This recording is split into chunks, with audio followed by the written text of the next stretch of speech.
रेवापुर नाम के गांव में ब्राह्मण परिवार में एक पिता उनके 3 बेटों के साथ रहते थे। एक दिन पिता ने अपने तीनों बेटों को बुलाया और कहा कि बेटा, आजकल मेरी तबीयत कुछ ठीक नहीं रहती, इसलिए सोच रहा हूँ कि मेरी सारी संपत्ति आप तीनों में बांट दूँ।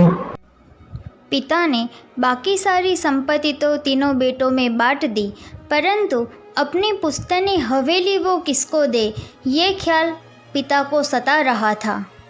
बहुत सोचने के बाद पिता ने अपने तीनों बेटों को कहा, मैं आप तीनों को ये 1,000 रुपये देता हूँ और इसी 1,000 रुपये का इस्तेमाल करके आप तीनों को 1 घंटे में अपने अपने कमरे में कुछ ऐसा भरना है ताकि पूरा कमरा भर जाए।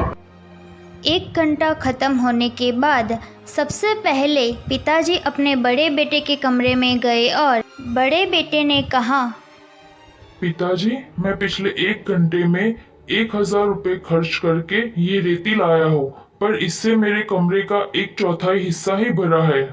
इसके बाद पिताजी अपने दूसरे बेटे के कमरे में गए और दूसरे बेटे ने कहा कि पिताजी, मैं 1,000 रुपये खर्च करके ये झाड़ और पत्तियां लाया हूँ, पर इससे तो मेरे कमरे का आधा हिस्सा ही भर पाया है।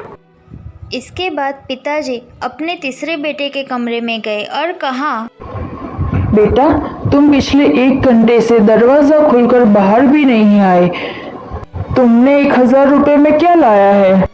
पिताजी, मैंने इस कमरे में दिया जलाया है। आपको इस कमरे में के एक भी कोना नजर आ रहा है जहाँ पर इस दिए का उजाला न पहुँचा हो? पिताजी अपने छोटे बेटे की इस बुद्धि से बहुत खुश हुए और आखिर में उन्होंने पुश्तैनी हवेली की चाबियां अपने छोटे बेटे को दे दी। बेटा, आज से ये मेरी पुश्तैनी हवेली तुम्हारी हुई।